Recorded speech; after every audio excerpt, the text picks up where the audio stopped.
और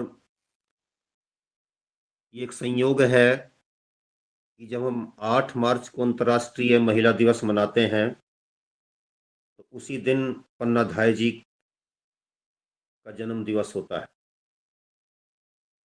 1490 की 8 मार्च को उनका जन्म हुआ। हरचंद आंकला इनके पिताजी का नाम था। पांडोली गांव में इनका जन्म हुआ था। चित्तौड़ के बहुत नजदीक है ये गांव। हरचंद हांकला इनके पिता महाराणा संग्राम सिंह की सेना में बड़े पद पर तैनात थे। अब इन परिस्थितियों से, सामाजिक और पारिवारिक पृष्ठभूमि से ये जानकारी हो जाती है, स्पष्ट हो जाता है कि राजधात्री पन्ना धाय को जो परिवार मिला वह देशभक्तों का परिवार था। उसके पिता के भीतर देशभक्ति का भाव संचार करता था। यही कारण था कि राणा संग्राम सिंह की सेना में रहते हुए उनका बलिदान हुआ। यानी पन्ना धाय ने ही बलिदान किया हो यही नहीं है, परिवार भी बलिदानियों का रहा। इस बात को भी ध्यान रखना चाहिए। और इतना ही नहीं, आगे हम चर्चा करेंगे, इनके पति देव ने भी बलिदान दिया। सूरज नाम था उनका, और देश के लिए बलिदान दिया, धर्म के लिए बलिदान दिया। राणा संग्राम सिंह के साथ युद्ध करते हुए खानवा के युद्ध में उनका बलिदान हुआ।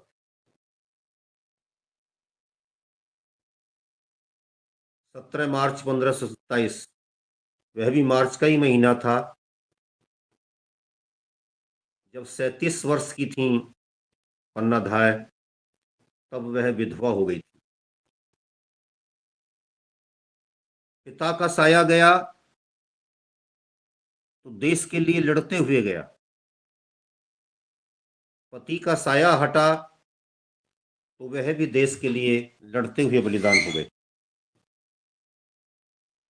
ऐसी बलिदानी परंपरा में जन्मी, पली बढ़ी पन्ना धाय से यह अपेक्षा की जा सकती है कि जब समय आया तो वह भी बलिदान देने से पीछे नहीं हटी। इस पारिवारिक पृष्ठभूमि को भी ध्यान में रखना चाहिए कि उन्होंने ऐसा क्यों किया होगा। जब हम ऐसा करेंगे तो इससे पन्ना धाय जी का व्यक्तित्व और चमकेगा, क्योंकि परिवार के विषय में हमको विशेष जानकारी होगी। परिवार की कुल परंपरा को उन्होंने बढ़ाया, घटाया नहीं। कल्पना कीजिए कि यदि वह ऐसे परिवार में होकर के भी समय पर चूक जाती तो क्या होता। तब निश्चित रूप से आज हम और आप उनकी चर्चा नहीं कर रहे होते, और तब यह भी संभव था कि हरचंद हाकला और उनके पति सूरज को भी शायद हम नहीं जानते होते। इसलिए उनके नाम को भी चमकाने में पन्ना धाय ने अपने पुत्र चंदन का बलिदान दे करके एक इतिहास लिखा।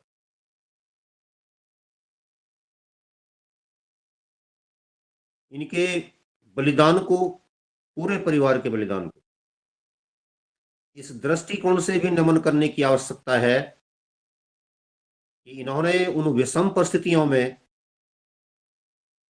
राणा संग्राम सिंह का साथ दिया और देश, धर्म और संस्कृति की रक्षा के लिए जो कुछ कर सकते थे, जितना कुछ दे सकते थे, वो किया और उस देने से कभी पीछे नहीं हटे। ऐसी परंपराएं राष्ट्र को मजबूत करती हैं और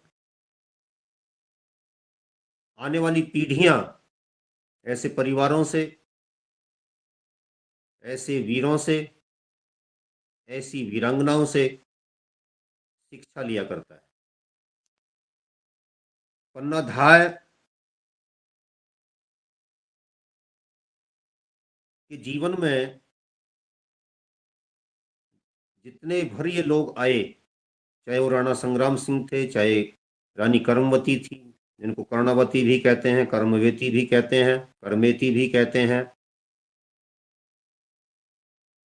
चाहे उनके पिता थे, चाहे उनके पति थे, इन सब के साथ रह करके उसने बहुत कुछ सीखा था, बहुत कुछ करने का संकल्प लिया। जब समय आया तो पन्नाधाय ने विकल्प को नहीं चुना। देखिए, अभी जो बहन जी हमको योगाभ्यास करा रही थी, उसमें वो संकल्प को मजबूत करने की शक्ति देने के लिए ध्यान की अवस्था में किस प्रकार से प्रसन्नता का अनुभव करते रहना चाहिए, किस प्रकार से अपने इष्ट से संवाद स्थापित कर लेना चाहिए, ये बता रही थी। अभिप्राय ये हुआ कि उस समय हमको विकल्पों में नहीं भटकना है। ये शांत एकांत की अवस्था हमारे जीवन का निर्माण करती है। जब हम जीवन के रण क्षेत्र में उतरे होते हैं, समरांगण में उतरे होते हैं, तो वहां पर भी इस प्रकार की मजबूती हमारा मार्गदर्शन करती है। और जो लोग संकल्पशील होते हैं वो वहां पर विकल्पों में नहीं भटकते, विकल्प विहीन संकल्प का प्रतीक बन जाते हैं। तो माता पन्नाधाय के जीवन में यदि आप देखें तो एक संकल्प को निभाने के समय उसके सामने एक विकल्प भी था। वो उस दिन चंदन को सामने ना करके उदय सिंह को ही सामने कर देती, विकल्प तो ये भी था। मारने वाला किसको मारने के लिए आ रहा था? कोई बड़ा पाप नहीं हो जाता उनसे कि वो उस दिन उदय सिंह को उसके सामने कर देती, क्योंकि आया ही उनके लिए था। बड़े आराम से कह सकती थी कि वो मारने के लिए आया था और उसने चंदन को उदय सिंह को देख लिया था, कोई कुछ पूछने वाला नहीं था उनसे। लेकिन उस दिन उन्होंने उस विकल्प को न चुन करके सीधा अपने इष्ट से संवाद किया, मुझे करना क्या है। और जो साधनाशील लोग होते हैं उस सेकंड के क्षण के भी बहुत छोटे हिस्से में जाकर विकल्प के स्थान पर संकल्प को चुन लिया करते हैं। तो ये उनका योग बल होता है, उनकी साधना की शक्ति होती है। अब आप सोच सकते हैं कि पन्नाधाय कौन सी साधिका थी, कौन सी योगिनी थी? जी हाँ, वह साधिका भी थी, योगिनी भी थी, वह राष्ट्र की साधिका थी। उसका योग राष्ट्र बल के लिए कार्य कर रहा था। और जितनी ऊंचाई पर जो बैठा होता है, जो उस परिस्थिति से स्थिति से संघर्ष कर रहा होता है, वो उतने ही ऊंचाई पर अपने साधना के क्षेत्र में रह रहा होता है। यहां पर पारिवारिक पृष्ठभूमि काम आती है, पारिवारिक संस्कार काम आते हैं कि उसने क्षण भर में यह निर्णय ले लिया कि आज संकल्प की पूर्ति करनी। उसका संकल्प ही उसका धर्म था, उसका संकल्प ही उस समय उसका धर्म के साथ साथ कर्तव्य था, पवित्र कर्तव्य, और उसने उसको निर्वाह करने का निर्णय ले लिया। निर्णय क्यों लिया? कौन सा संकल्प था वह? इतिहास के पन्नों पर जाकर के इस प्रश्न का उत्तर मिलेगा। महाराणा संग्राम सिंह की रानी, मैं ये भी बताना चाहता हूं कि रानी कोई शब्द नहीं है, ये रानी शब्द है, राणा से रानी शब्द बना है। इंग्लिश में एन है, अणय नहीं है, अणय खाली रह जाती है, कोई शब्द उससे नहीं बनता, इसलिए अणय खाली बोलते हैं। तो उनके पास एन है, उन्होंने इसको रानी बोला है। तो ये हमारा संस्कृत का शब्द नहीं है, लेकिन प्रचलित हो गया है। शब्दों के उच्चारण पर भी हमको ध्यान देना चाहिए। तो रानी ने महाराणा संग्राम सिंह की रानी करमवती रणथंभौर के किले में रह रही थी, और वहां रहते हुए वो अपने दो पुत्रों का पालन पोषण कर रही थी। छोटे बेटे का नाम उदय सिंह था और बड़े बेटे का नाम विक्रमाजीत था। विक्रमादित्य भी कहीं कह देते हैं, कहीं विक्रम भी कह देते हैं, कहीं विक्रमजीत भी कह देते हैं। बड़ा बेटा बहुत ज्यादा होनहार नहीं था, लेकिन छोटे के भीतर कुछ विशेष गुण थे। रानी रणथंभौर में क्यों रह रही थी? रण में जो जाएगा वो राणा होता है, वो भी ध्यान रखना चाहिए। राणा ही क्यों बना? रण में विशेष पराक्रम दिखाए, विशेष शौर्य का प्रदर्शन करे, तो राणा कहलाएगा। और जो उसमें भी पराक्रम की सीमाओं को लांघ जाए, रोमांच खड़ा कर दे, उसको महाराणा कहा गया। बड़े प्यारे शब्द हैं। शब्दों के पीछे भी इतिहास छुपा है, वीरता छुपी है, पराक्रम छुपा है, उस पर हमको ध्यान देना चाहिए। तो रानी वहां क्यों रह रही थी? क्योंकि राणा संग्राम सिंह के कई विवाह हुए थे, और ये हम सब जानते हैं कि जब कई विवाह हो जाते हैं तो घर में कष्ट क्लेश बनते हैं, बढ़ते हैं। उससे रानी को रणथंभौर की जागीर दे करके महाराणा संग्राम सिंह ने उधर भेज दिया। बयाना का जब युद्ध हुआ, खानवा का युद्ध महाराणा संग्राम सिंह का बाबर के साथ, उस समय महाराणा संग्राम सिंह उधर से होते हुए निकले।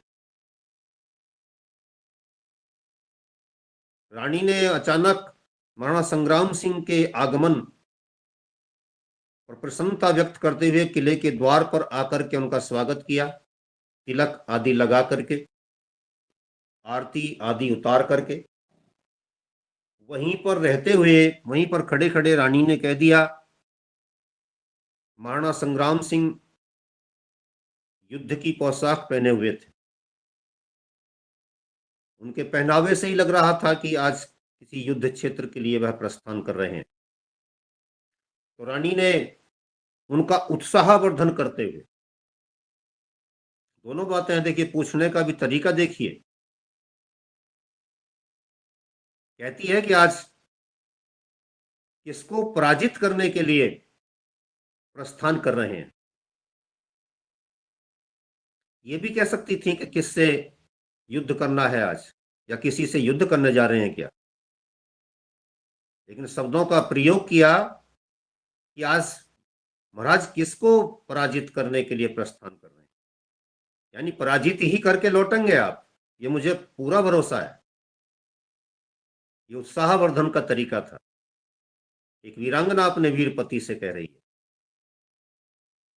इन चीजों में भी इतिहास छुपा है,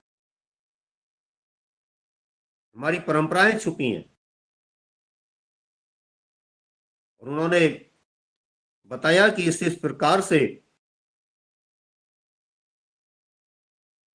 बाबर एक विशाल सेना लेकर के उस अमुक स्थान पर पहुंच चुका है और मुझे जाकर के वहां पर उससे युद्ध करना है। अब देखिए, जब यहां से वह निकलते हैं तो उनके सामने पन्नाधाय आती है। पन्नाधाय की ओर को देख करके महाराणा उदय सिंह अपने घोड़े को कुछ क्षण के लिए रोक लेते हैं। घोड़े पर सवार हो चुके थे। रोक करके बोलते हैं, पन्ना, तेरे वीर पिता ने देश के लिए बलिदान दिया है, तेरे वीर पति का साथ मुझे मिला हुआ है, वह भी देश के लिए समर्पित होकर के काम कर रहा है। देख, तेरे पास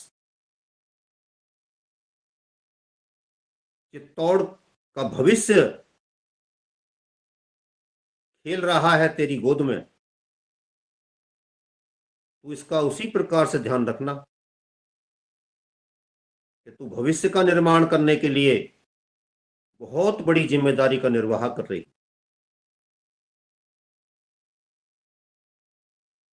अपने धर्म में, अपने कर्तव्य के निर्वाह में वरना चूक मत जाना।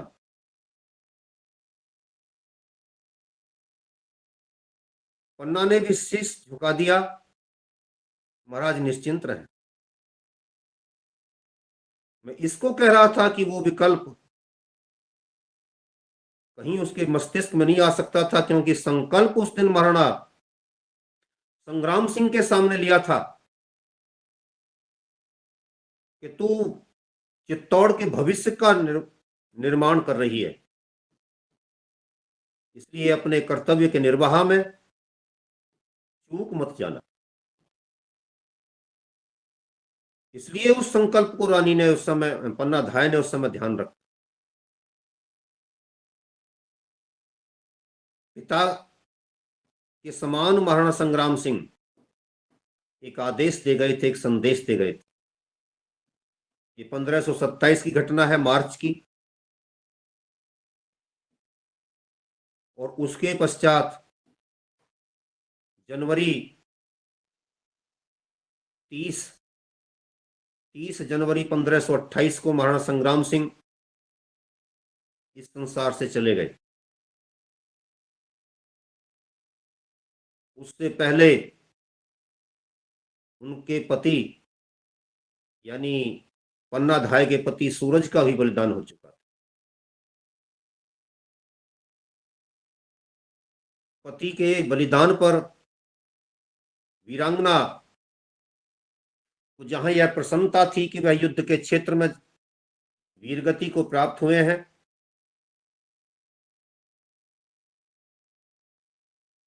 वहीं एक पत्नी होने के नाते कष्ट भी था। आंसू थे कि थमते नहीं थे। रानी कर्मवती ने उसका उत्साहवर्धन किया कि वीरांगना है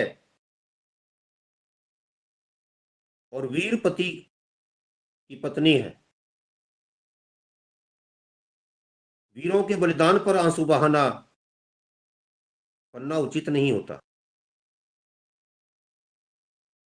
इसलिए प्रसन्नता की अनुभूति कीजिए और देख, तुझे कितनी बड़ी जिम्मेदारी मेरे पति ने दी है। तुझे इसका भी निर्माण करना है। तू भविष्य की धात्री है, तुझे भविष्य की रक्षा करनी है, भविष्य की सुरक्षा करनी है। ये कहकर के पन्ना का थोड़ा दुख हल्का हल्का करने का प्रयास रानी करती है। पन्ना भी वीरांगना थी, आगे बढ़ जाती है, चलने लगती है। 1528 की 30 जनवरी को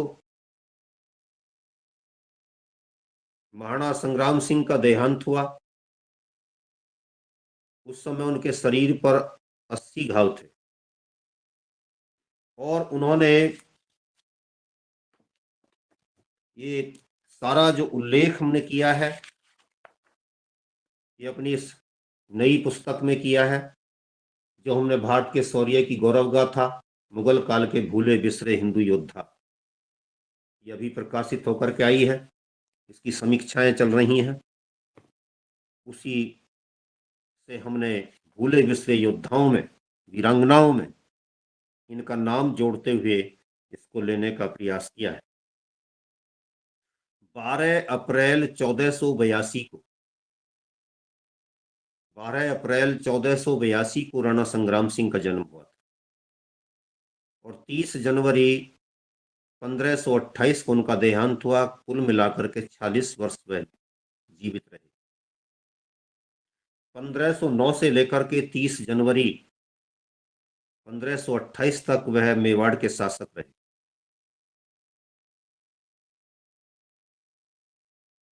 इतनी देर में उन्होंने जो इतिहास रचा, उस पर कभी फिर चर्चा करेंगे। परंतु मैं बताना यह चाह रहा हूं कि इन लोगों की, इस परिवार के कई राणाओं की, महाराणाओं की अवस्था बहुत छोटी रही। 40 वर्ष की अवस्था वह अवस्था होती है जो जमकर खेलने का अवसर प्रदान करती है। प्रौढ़ावस्था आती है, मैच्योरिटी बढ़ती है, जनहित के कार्य करने और जनहित में निर्णय लेने का वो समय होता है। लेकिन जो जमकर खेलने का समय था, उस समय काल ने उनसे मंच छीन लिया, संसार से चले गए। वो अपने जीवन काल में ही अपनी एक जोधपुर की राजकुमारी, जो उनकी दूसरी पत्नी थी, उसके पुत्र को, जिसका नाम रतन सिंह था, उसके पुत्र को वो अपना उत्तराधिकारी बना करके गए।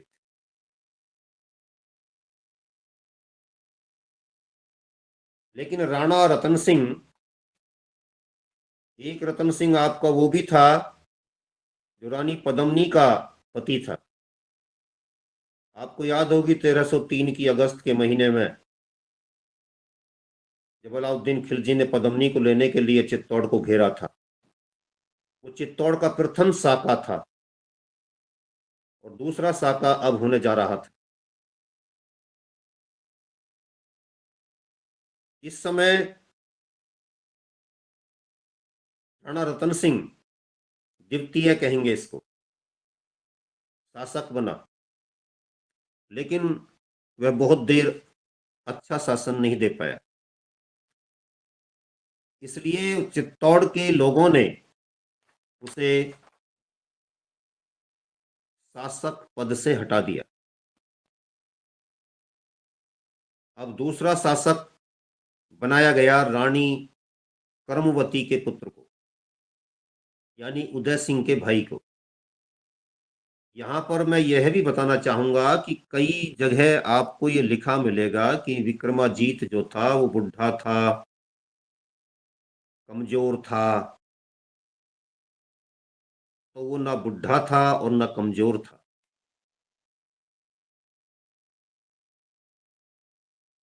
कमजोर के स्थान पर कामचोर कह सकते हैं, और कामचोर भी कमजोरी का ही प्रतीक होता है। आलसी प्रमादी कहिए। लेकिन बुढ़ा बिल्कुल नहीं था। उस समय उसकी 18-19 वर्ष की अवस्था थी। जिसके पिता की मृत्यु के समय उसकी ही अवस्था 46 वर्ष हो, वो बुढ़ा कैसे हो जाएगा? 20-25 की अवस्था में भी अगर उसका जन्म हुआ हो तो कितना 20-21 साल का, लेकिन वो 18-19 का था, 27 की अवस्था में लगभग वो हुआ हुआ। उसको हटा दिया जाता है।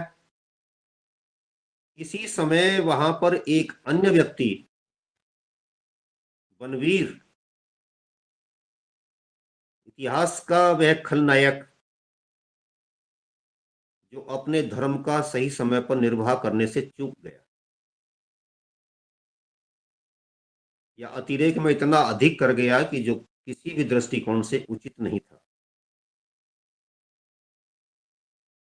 वह शीतल सेन, शीतला सेन भी लिखते हैं, नाम की एक दासी का पुत्र था, जो महाराणा संग्राम सिंह के भाई पृथ्वी सिंह का पुत्र होता था। दासी से पुत्र, दासी से उत्पन्न हुआ पुत्र। और दासी से उत्पन्न हुए पुत्र को गोला कहने की परंपरा थी। उससे स्पष्ट हो जाता था कि दासी पुत्र है। गोला कहते थे या दासी पुत्र कहते थे। इस बनवीर को अपने लिए दोनों संबोधन ही बड़े कष्टप्रद लगते थे, वह इनको अच्छा नहीं मानता था। लेकिन जो परंपरा थी, परंपरा का तो निर्वाह करना था। तो इन्होंने, बनवीर ने इस बात का प्रयास करना आरंभ किया कि जैसे भी हो मुझे शासक बनाइए, लेकिन इसका नंबर नहीं आ रहा था। रतन सिंह गया तो विक्रमाजीत आ गया। अब इसी समय है, जिसका उल्लेख मैंने पूर्व में भी किया है, इसी समय गुजरात का एक बादशाह बहादुर शाह चित्तौड़ पर आक्रमण करने के लिए आ जाता है। ये घटना 1535 की है। 1535 में जब वह आक्रमण के लिए आता है तो उस समय कामचोर राजा विक्रमाजीत उसका सामना नहीं कर पाता। वैसे भी छोटी अवस्था थी उसकी। तब वहां के राणाओं सरदारों ने उसके स्थान पर बनवीर को शासक बना दिया। रानी करमवती का जौहर हो जाता है, और जौहर करने के पश्चात अब चित्तौड़ असुरक्षित सी हो गई थी, क्योंकि राणा संग्राम सिंह का कोई उत्तराधिकारी, ऐसा मजबूत उत्तराधिकारी नहीं था जो राणा की पूर्ति कर सकता। मजबूरी में बनवीर को शासक बनाया गया, लेकिन बनवीर ने तुरंत ही विक्रमाजीत को उठा करके जेल में डाल दिया। संरक्षक ही भक्षक बन गया। संरक्षक के भक्षक बन जाने पर अब ये बात स्पष्ट हो गई थी कि वह अन्य ऐसे उत्तराधिकारियों को भी रास्ते से हटाएगा जो कल को उसका रास्ता घेर सकते हैं या उसे पद से अलग हटा सकते हैं। और उनमें सबसे पहले, सबसे सीधे स्थान पर जो दिखाई दे रहा था वो उदय सिंह था। एक दिन उसने राणा विक्रमाजित का रात में वध कर दिया। नवंबर का महीना था। नवंबर के महीने में 15 नवंबर को वह उनका वध करता है, हत्या करता है। वध नहीं कहेंगे, हत्या। राणा विक्रमाजीत बहुत भयभीत हो गया था। उसने अपने प्राणों की रक्षा के लिए अनुनय विनय भी की, परंतु कहा गया है कि एक ही अनुभव हुआ है आदमी की जात से, जिंदगी काटे नहीं कटती महज जज्बात से। आहा भरने से नहीं सैयाद पर होता असर। आहा भरने से जल्लाद पर कोई असर नहीं होता। आहा भरने से नहीं सैयाद पर होता असर, अरे टूटता पाषाण है पाषाण के आघात से। यहां पर राणा विक्रमाजीत की कमजोरी दिखाई देती है, लेकिन जब जो जेल में पड़ा हुआ था उसको पूर्णतया कमजोरी भी नहीं कह सकते, क्योंकि वहां पर उसके पास कोई हथियार नहीं था। लेकिन उसको मारने के पश्चात अब उसके इरादे साफ थे कि अब किधर चलना चाहिए। एक सेवक जो पन्ना धाय के निकट था, यानी उससे उसकी निकटता थी, वह इस घटना को चुपके से देख रहा था। अब वह समझ गया कि अगला निशाना कौन सा हो सकता है, इसलिए वह बनवीर से पहले वहां से दौड़ करके और पन्ना धाय को आकर के सचेत कर देता है।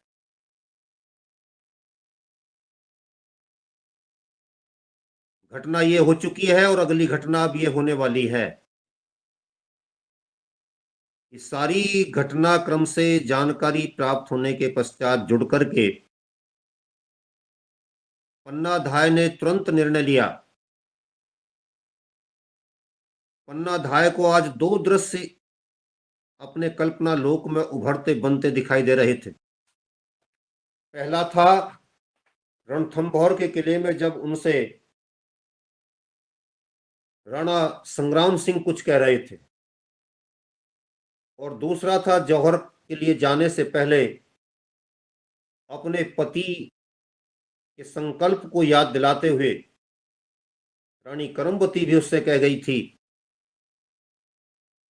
कि पन्ना, तुझे ध्यान है ना, तूने राणा संग्राम सिंह को कौन सा वचन दिया था, या वो तुझसे क्या कह करके गए थे। आज मैं भी तुझे चित्तौड़ के भविष्य को सौंप करके जा रही हूं, इसका ध्यान रखना। दोनों माता पिताओं के वो शब्द तुरंत उसके कानों में गूंजने शुरू हुए, और इससे पहले कि वहां पर बनवीर पहुंचता, उसने निर्णय ले लिया कि मुझे क्या करना है। जिस शाही पलंग पर उदय सिंह सो रहा था, उस पर उसने अपने बेटे को सुला दिया और उदय सिंह को दूसरे पलंग पर सुला दिया जहां पर उसका बेटा सो रहा था। कई लोगों को यह भ्रांति होती है कि शायद गोद में लेने वाले बच्चे थे ये। 1528 में जिसका पिता गुजर गया था, अब वो 1535 में कितने वर्ष का होगा?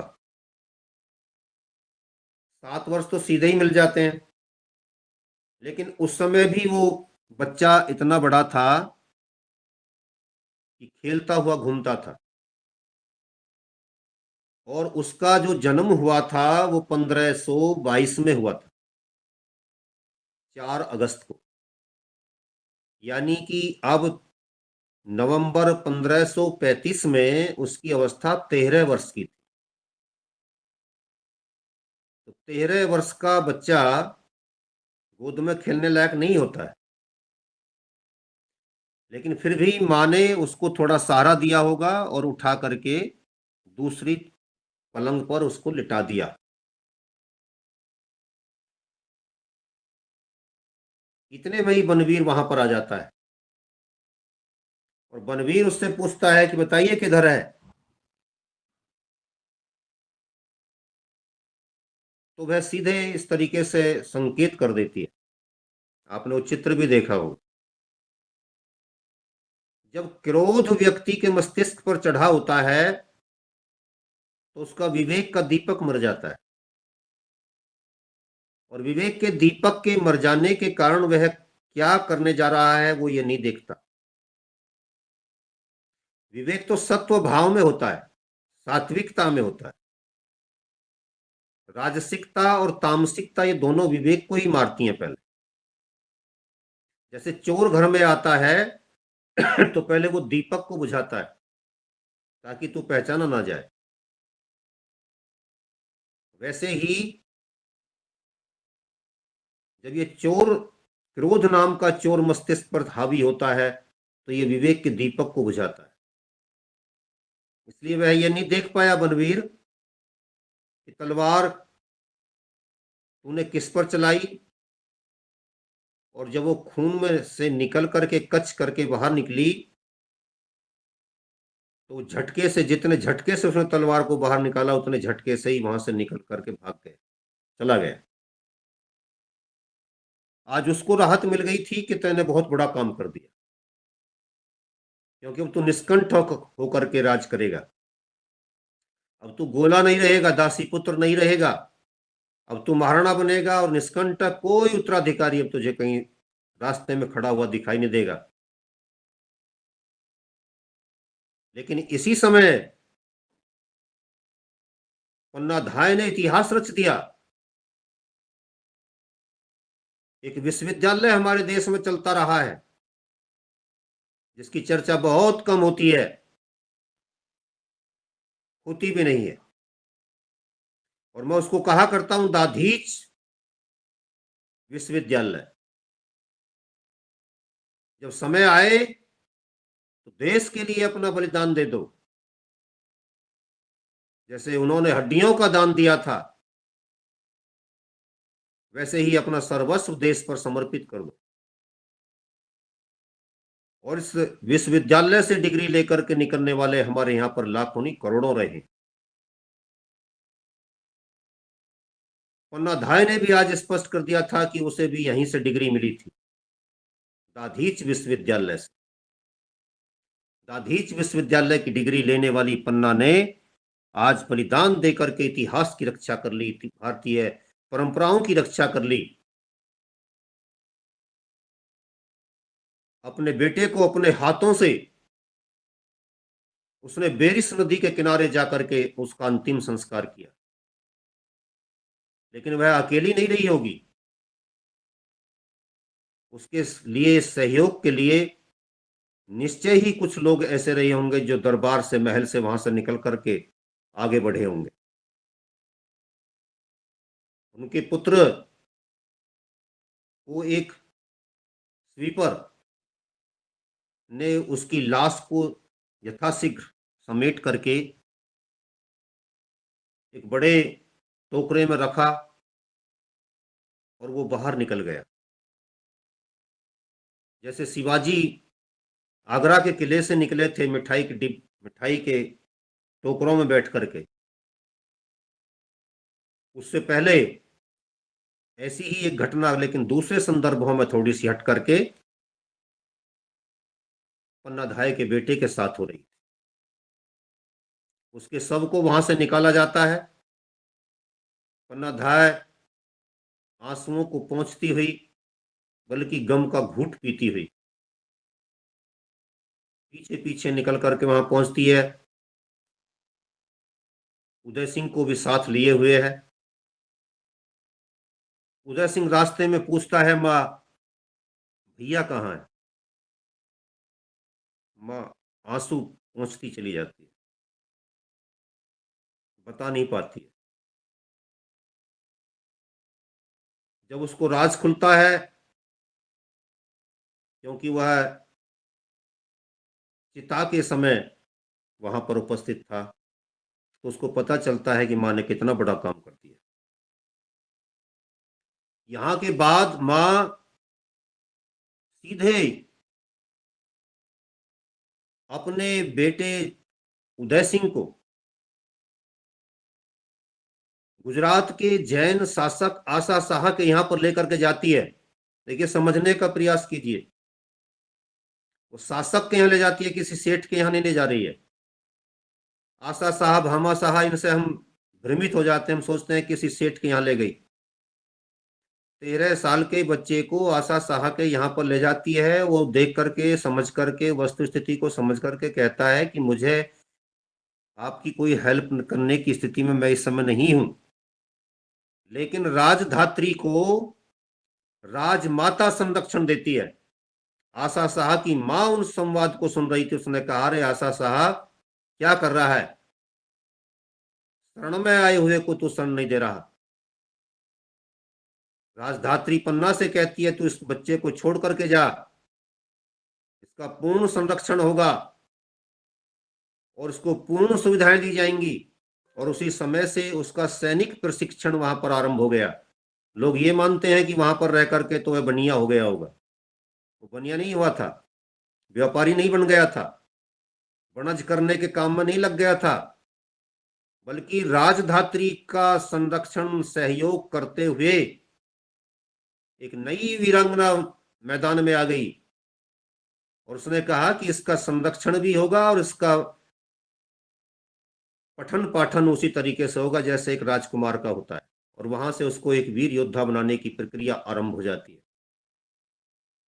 इतिहास की यह भी मान्यता है, इतिहासकारों की मान्यता है, 1536 में ही,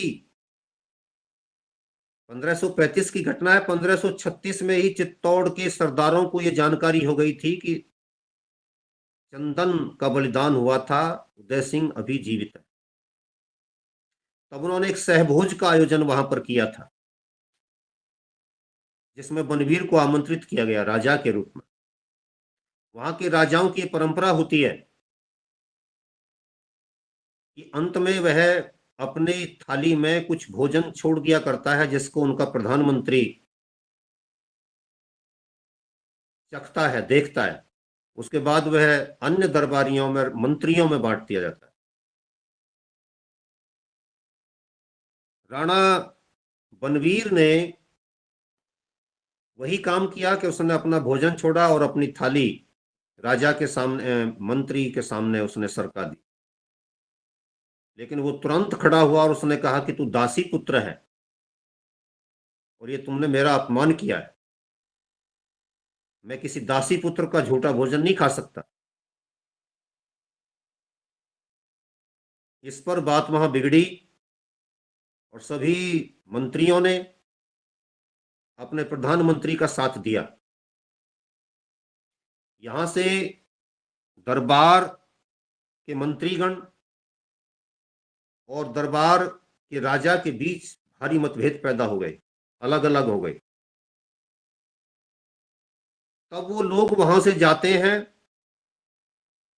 और इस बात की पड़ताल करते हैं कि जो लड़का आशा शाह के यहाँ पर पल रहा है वो वास्तव में उदय सिंह है या कोई और है। जब उनको इस बात की तसल्ली हो जाती है कि वह वास्तव में ही उदय सिंह है, तो वह उसको वहां से लेकर के आते हैं, अपना राजा घोषित कर देते हैं। इसी समय उस लड़के का विवाह भी हो चुका था। 1538-39 का साल आ गया था। 1540 में यह लड़का उस समय के क्रूर शासक बनवीर का अंत करता है। सारी सेना उसके साथ होती है, सारे मंत्रीगण उसके साथ होते हैं। अब देखिए, यदि वह कायर होता, यदि उसका सैनिक प्रशिक्षण ना हुआ होता, यदि वह व्यापारी बन गया होता, यदि वह बनिया बन गया होता, तो आज वह इतना बड़ा काम ना करता। इसी समय बस बात को समाप्त करता हूं। जब उसका राज्यारोहण हो रहा था बनवीर के पश्चात, तब वहां पर एक महिला का प्रवेश होता है। वह महिला अपने हाथों में एक छोटा सा फूल लिए हुए आ रही थी। लोगों ने देखा कि जो महिला प्रवेश कर रही है वह बलिदानी माता पन्नाधाय है। इसलिए सारे दरबारी खड़े होते हैं। राजा उदय सिंह जो अब बन गए थे, राजा उदय सिंह, राणा उदय सिंह अपने सिंहासन से उठता है, दरबार के बीच में आकर के माता के चरणों में लेट जाता है। उसे ज्ञात था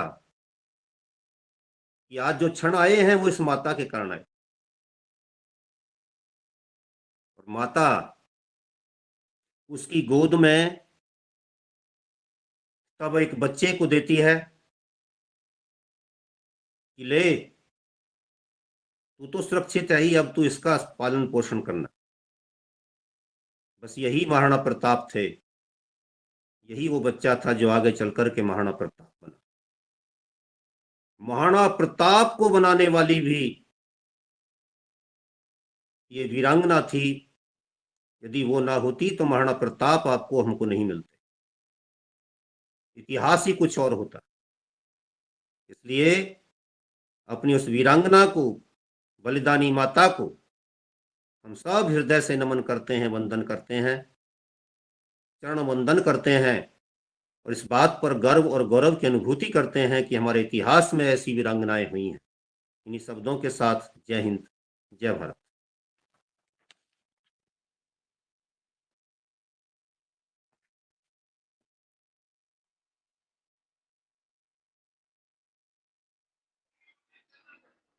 बहुत सुंदर आदरणीय डॉक्टर साहब मां पन्नाधाय के बारे में, और आज जो महाराणा प्रताप और हमारे जय सिंह जी साहब जो आपने इतिहास बताया, इन इतिहास से हम लोग शायद कुछ लोगों को ज्ञात होगा, लेकिन अधिकतर लोगों को इतिहास के बारे में सही जानकारी नहीं। आज और आप लगातार इस युवा कार्यक्रम में जो हमारे महान पुरुषों का इतिहास, हमारे वीरांगनाओं वीरों का जो इतिहास बता रहे हैं, उससे हम लोगों को निश्चित प्रेरणा मिलती है और मन में ऐसे भाव आते हैं, विचार भी आते हैं। कई हमारे भाई जो विचार अपने प्रकट कर सकते हैं, कोई शरीर से, कोई मन से, कोई धन से, कोई तन से, जो जिसमें सामर्थ्य है उसमें इस ओर निश्चित बढ़ने का मन होता है, और वही होता है, यही सत्संग है। इसके कारण जो है आपके माध्यम से निरंतर ये बार कार्यक्रम में जो इतिहास के बारे में बताया जा रहा है, उसको, इस भाव को मैं नमन और प्रणाम करता हूँ आपके इस मार्गदर्शन को, इस सहयोग को, और मैं आदर सहित आमंत्रित करता हूँ आदरणीय दिनेश श्यामवाल जी को कि वो आए और आगे मंच का संचालन करने का कष्ट करें। जी, आदरणीय सादर धन्यवाद। और इस द्वितीय सत्र में, जिस सत्र में हमने पहले सत्र से पाई हुई संस्कार, जो संस्कार हमें हमारे पूर्वजों के द्वारा मिले हैं, और उन्हीं के माध्यम से जो आध्यात्मिकता, जो जीवटता मिली है, और उसको माँ पन्ना ने उदय सिंह और आगे की पीढ़ी को दी, उसका एक दर्पण स्वरूप हमने आज डॉक्टर राकेश आर्या जी के माध्यम से इस सत्र में सुना कि किस तरह से ये आईना कहता है कि हमारा जो स्वर्णिम इतिहास रहा है। और वास्तव में कहानियाँ तो गढ़ी जाती हैं, बुनी जाती हैं, लेकिन जो इतिहास जिया जाता है, जब इतिहास हम जीते हैं और वर्तमान हम जीते हैं, तो इतिहास बनता है। तो निश्चित है कि कहानी और इतिहास में तो बहुत बड़ा अंतर है। हाँ, जो इतिहास हमारे पूर्वजों ने जिया, उसके कुछ अंश अभी भी बचे हुए हैं। यही कारण है कि हम संकल्प रहित विकल्प को आगे बढ़ाने की बात कर रहे हैं, और यही संकल्प, जो कि दोनों सत्रों में बात हो रही है, वो आगे बढ़ता हुआ दिखाई दे रहा है। इसी संकल्प के बूते हम अपने रास्ते तय कर रहे हैं, और जो मंजिल है वो तो निश्चित है कि जो सनातन की जो सारी परंपराएं हैं और सनातन के सारे संबंध हैं, वो यथावत रहे, क्योंकि ये परंपरा ही प्रकृति के लिए बहुत आवश्यक है। इस धरती के लिए तो है ही है, हमारे भारत भूमि के लिए तो है ही है। और ये बात है कि जब हमने बचपन में वहाँ पन्ना ढाई के बारे में पढ़ा था, तो तब ये अनुभूति जब जो हुई होगी, वो आज भी आदरणीय आपने जब सुनाई, तो अनुभूति हमें पुनः हुई और वो बाल स्वरूप शायद हमारे अंतस में, हमारे हृदयों में फिर से उगा है आज की इस सत्र में। और मैं आदरणीय सदस्यों से निवेदन करूँगा कि आपकी कोई टिप्पणी हो, आप कुछ जोड़ना चाहें और संकल्प रहित विकल्प ही इस आज की सत्र का मूल रहा है, क्योंकि यही हमारी प्राण शक्ति है, जो आज आदरणीय सर ने कहा है। आदरणीय रमेश चंद्र मेहरा सर, जी आपका हैंड रेज़ है और आपने जी, जी सर। जी ओम, सदन को नमन। आदरणीय राकेश आर्य जी ने जो संकल्प रहित विकल्प की बात की है, निश्चित रूप से हमारे जो परंपराएं रही है, हमारे जो आदर्श रहे हैं, मध्यकाल में उन्हें मिटाने का, न केवल मध्यकाल में बल्कि आधुनिक काल में भी उन्हें मिटाने का प्रयास हमेशा किया जाता रहा है। और इनको मिटाने में जो भी शासक रहे हैं, उन्होंने भरसक प्रयास किया है, परंतु ये हमारी मातृभूमि की, हमारी परंपरा की एक विशेषता कहिए कि वो संकल्प रहित विकल्प हमें चीन के युद्ध में भी और वो संकल्प रहित विकल्प हमें पाकिस्तान के युद्ध में भी देखने को मिलता है। निश्चित रूप से ये हमारे लिए बहुत ही गर्व की बात है कि ऐसे क्षण भी आए हैं जब सेनापति कहते हैं कि वापस आ जाओ और सैनिक डट जाते हैं। ऐसी कहानी हमने चीन के युद्ध में देखी है और आत्मोत्सर्ग करते हुए हमारे सैनिक वहां दिखाई पड़ते हैं। जी ओम।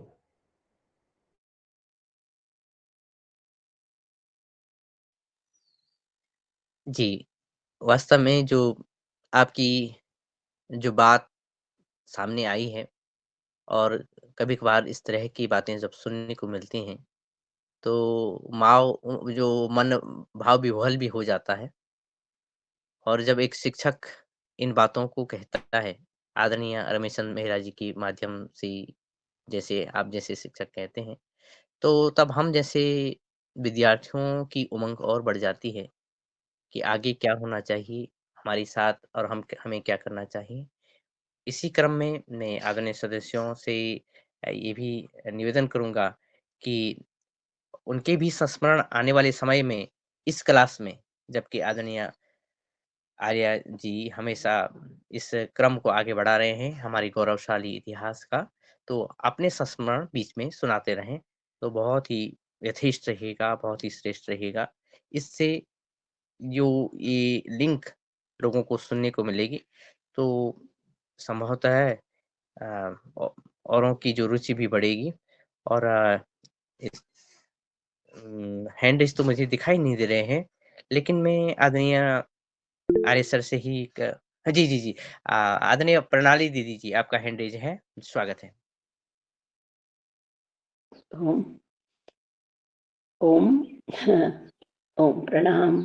आदरणीय सदन को सादर वंदन।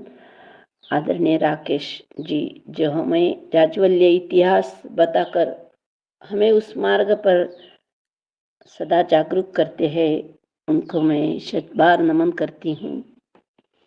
मैं कल 2 दिन निवडणूक के काम में थी, तो बहुत ही थकी हुई हूँ, लेकिन मैं पढ़ी ये सब आदरणीय कुसुम दीदी और इन योद्धाओं को सुन रही थी। तो मुझे एक याद बतानी है कि हमारे महाराष्ट्र में अब निवडणूक का माहौल चल रहा है, तो इतना बहुत दर्द होता है ना, बहुत दर्द होता है। तो लगता है कि हम अब शस्त्र लेकर नहीं लड़ सकते हैं। मुझे सब बार-बार कहते हैं तुम ये मैसेज आदि नहीं भेजो, तो मुझे लगता है नहीं, यही हम कर सकते हैं। तो ज़्यादा से ज़्यादा लोगों तक हमारे महाराष्ट्र में अच्छा शासन आए, इसलिए लोगों को जागरूक करना ये काम कर रही थी। कल एक व्यक्ति से मेरी बात हुई, मैंने बोला कि हमारे महाराष्ट्र में अब जो मुसलमान ज़्यादा से ज़्यादा ताकतवर हो रहे हैं, इसलिए हमें शस्त्र प्रशिक्षण लेना जरूरी है, क्योंकि वो काल आ रहा है।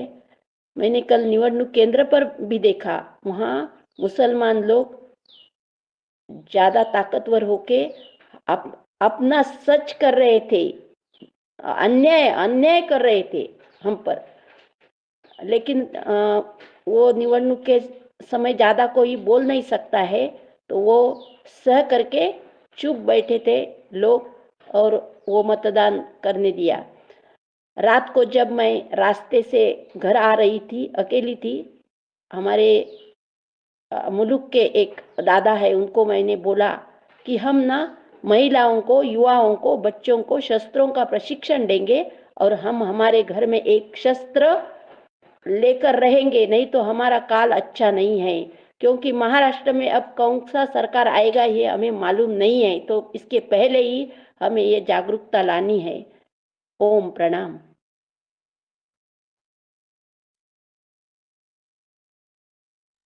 जी धन्यवाद दीदी। आपने हाल और वर्तमान में हो रही समसामयिकी की तरफ अपनी बात रखी है और वास्तव में जो चर्चा का आज विषय है, उसकी कई तरह से कई शाखाएँ आगे खुल रही हैं और वर्तमान परिदृश्य में ये देखने को मिल रहा है कि जो संकल्प रहित विकल्प की कमी भी बड़ी बड़ी संख्या में देखने को मिल रही है। क्योंकि हम जहाँ भी जा रहे हैं, जनसंख्या की दृष्टि से देखें, बेरोज़गारी की दृष्टि से देखें, लेकिन ख़ासकर जो एम्प्लॉयमेंट जनरेट कर सकते हैं, उन्होंने एक विकृत विकल्प चुना है और विकृत विकल्प ये चुना है कि जो योग्य लोग हैं, जो यथेष्ट लोग हैं, उनको अपने आप कार्य को आगे बढ़ाने का मौका देने के बजाय ऐसे विध्वंसकारियों को स्थान दिया है, जिसकी आवश्यकता न तो थी, न तो होगी, न रहेगी। लेकिन ये कार्य हो रहा है, लेकिन यहाँ भी सोचने की भविष्य में आवश्यकता पड़ेगी। जो बात दीदी जी ने कहा है, हाँ, एक संस्मरण सामने है और हालाँकि वो माता गुजरी से ही मेरे ख़्याल से जुड़ेगा आने वाले समय में आदरणीय जब आप ये कहानी बताएँगे। लेकिन मुझे कुछ समय पहले अ, कुमाऊँ मंडल में उत्तराखंड के वहाँ पे एक सुंदर गुरुद्वारा है, वहाँ पे जाने का मौका मिला। तो एक बड़ी बात सामने आई कि वहाँ पे जो निहंग भाई बंधु थे, उन्होंने हमें एक तलवार सौंपी। तो हम अचरज में थे कि तलवार तो हमने ले ली, लेकिन आगे कैसे बढ़ाएँ? आगे घर कैसे लाएँ? तो इस पर भी संस्मरण में अगली बार न रखूँगा। लेकिन मैं आदरणीय आदरणीय आर्य सर आपका हैंडेज है। जी, स्वागत। जी, मैं बस संक्षेप में ये कहना चाह रहा था कि ये जो धारणा है, जो हमारे वीर वीरांगनाओं की रही है, सावरकर जी ने विशेष प्रकाश डाला इन चीज़ों पर और ये विकल्प रहित संकल्प की धारणा है। विकल्प को नहीं चुनना है, संकल्प के सहारे जीना है। यदि संकल्प राष्ट्र हित बन जाए, राष्ट्रोत्थान बन जाए, धर्म की रक्षा बन जाए, तो जिनके लिए बहन जी कह रही हैं, प्रणाली जी और आप भी चिंता व्यक्त कर रहे हैं, आदरणीय रमेश जी भी उस पर चिंता व्यक्त कर रहे हैं, सारा मंच, सारा सदन चिंता व्यक्त कर रहा है, उन स्थितियों परिस्थितियों से हम बच सकते हैं। इसके लिए जितने भर भी लोग हैं जो आज राष्ट्र को कमजोर करने की कोशिशों में लगे हुए हैं, उनके विरुद्ध हमारी आवाज उठे, इसी के दृष्टिगत ये साहित्य की रचना मेरे द्वारा की जा रही है। मैं ही नहीं, बहुत सारे लोग इसमें लगे हुए हैं। उन सब के भी प्रयास अभिनंदनीय हैं। तो ये इस दृष्टिकोण से ही इस पुस्तक को लिखा गया, भारत के शौर्य की गौरव गाथा। आप में से कई, विशेष रूप से बहन साकरे जी, प्रणिता जी, दिनेश जी, उससे जुड़ते हैं, देखते हैं। ये पुस्तक जो है अक्षय प्रकाशन दिल्ली से प्रकाशित हुई है, और मेरा अपने हित में नहीं, लेकिन प्रकाशक महोदय को ये चिंता रहती है अक्सर जो है कि पुस्तकें खरीदी नहीं जा रही हैं। तो आप इतना सहयोग अवश्य करें कि लोगों से थोड़ा इसके बारे में प्रेरणा ये दें कि भाई वो चीज़ हमको वहाँ से मिलेगी, और ये सामग्री जो इस समय राष्ट्र के लिए काम आ सकती है, इसका प्रचार प्रसार हो, ताकि हम में कम से कम जागरूकता इस बात को लेकर के हो कि हम एक राष्ट्र के रूप में अपने वीर वीरांगनाओं की परंपराओं को किस प्रकार जीवित रखने और उन्हें अगली पीढ़ी में संचरित करने के प्रति संकल्पित है। पुस्तकों का लिखना, प्रकाशित कराना कितना परिश्रम साध्य होता है, सब आप जानते हैं। और उसके पश्चात फिर वो घर में रह जाए रखा हुआ, तो उस प्रकाशक को भी कितना कष्ट होता हो। हम संख्या बढ़ाने के लिए कि मेरी 80 पुस्तकें हो गई, पर इतनी हो जाएंगी या इतना कर दूंगा, ये नहीं, इसके दृष्टिकोण से नहीं लिखा जाता। राष्ट्र जागरण लक्ष्य है। तो हमारी सामूहिक चिंता, हमारी सबकी एक ही चिंता है कि हम राष्ट्र की रक्षा करेंगे, और शत्रुओं से, जो बहन प्रणाली जी कह रही थी, एक विधानसभा सीट का आकलन एक दिन आ रहा था, वो शायद महाराष्ट्र की है या किसी और, मुझे लगता है हरियाणा वाली चुनाव जो हुए थे इनकी बता रहे थे। वहां पर 5 विधानसभाओं में बीजेपी जीतती जा रही थी, लेकिन अगली जो 6ठी विधानसभा ली तो वहां पर मुसलमान बहुमत में थे। मुसलमानों ने 1,90,000 से आगे बढ़त बनाए हुए बीजेपी की कैंडिडेट को वहां पर रोक दिया, और वहां से बीजेपी चुनाव हार गई।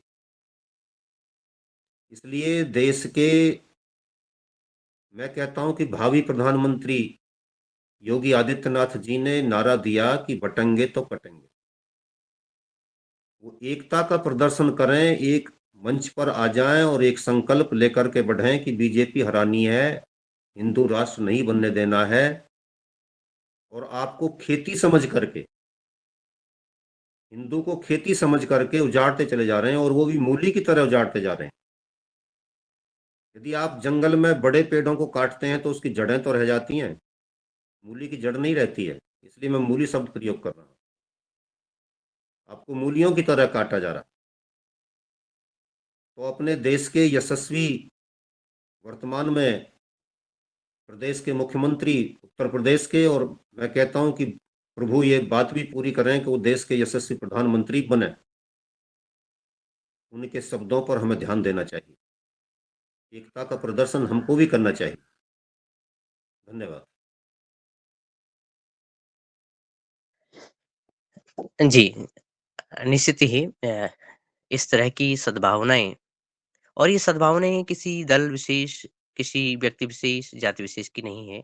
ये सद्भावनाएँ हैं, और ये विचार हैं, ये भावनाएँ हैं, भाव हैं उस देश के प्रति जिसने हमें पाला है, हमारे पूर्वजों को पाला है, और इस विश्व को वो दिशा और दशा दी है जिससे हम सत्य के मार्ग पे चलें, अहिंसा के मार्ग पे चलें, परहित के मार्ग पे चलें। लेकिन जब अहिंसा, परहित और ये सभी जो सदमार्ग हैं, वहाँ पे कांटे जो बोएंगे, उनका भी सत्यानाश किया जाए, ये भी इसी भारत भूमि की शिक्षा रही है। तो हम किसी के विरोधी नहीं, किसी के दुश्मन भी नहीं, लेकिन जो इन परंपराओं की और हमारी मातृभूमि की जो अ प्राण शक्ति है, उस पर कोई आँच आए, तो उसके विपरीत भी हमें कार्य करने ही होंगे। ये इसलिए ये अवधारणा भी, इसलिए ये प्रयोग भी और ये प्रयोगशाला भी आगे बढ़ रही है। तो इसमें संभवतः विचार कई हो सकते हैं, लेकिन निर्विकल्प विचार यही है कि मातृभूमि और इस मातृभूमि की संरक्षणा के प्रति हाँ, ये बात है कि चाहे कई तरह से दल हों, कई तरह से पंथ हों, उनमें भी निर्विकल्प संकल्प हो अपनी मातृभूमि के प्रति, यही निवेदन भी है और यही उद्देश्य भी है। और मैं आदरणीय रंजना दीदी से निवेदन करता हूँ कि आज के सत्र को लेकर के आपकी जो भी टिप्पणी रहेगी और साथ में आज की हमारी मुख्य वक्ता और आज की हमारी योग शिक्षिका सभी का धन्यवाद करिएगा, आदरणीय रंजना दीदी जी।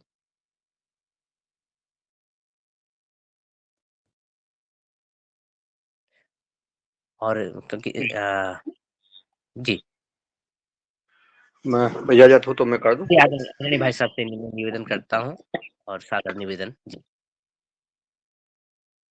मैं सौभाग्य समझूंगा अपना आज का आभार करने के लिए आदरणीय डॉक्टर कुसुम भारद्वाज जी, जिन्होंने आज योग कराया। हमारी चूंकि वेदाचार्य, योगाचार्य और चूंकि वैद्य और मार्गदर्शक सब कुछ आदरणीय डॉक्टर कुसुम भारद्वाज जी में समाहित है, और उन्होंने जो हम सबको मार्गदर्शन दिया, आज योग कराया, और हमेशा तैयार रहती हैं, योगाहार की चिंता करती हैं, और जो हमारे सभी भाइयों को की चिंता करती हैं, परिवारों की चिंता करती हैं। और उनके बारे में कहना, अगर कहेंगे तो बहुत समय लगेगा, लेकिन हाँ, ये बात है कि योगाहार परिवार की हमेशा चिंता करने वाली डॉक्टर कुसुम भारद्वाज जी, और आज के जो हमारे आदरणीय डॉक्टर राकेश आर जी, जिन्होंने हमें जो इतिहास के बारे में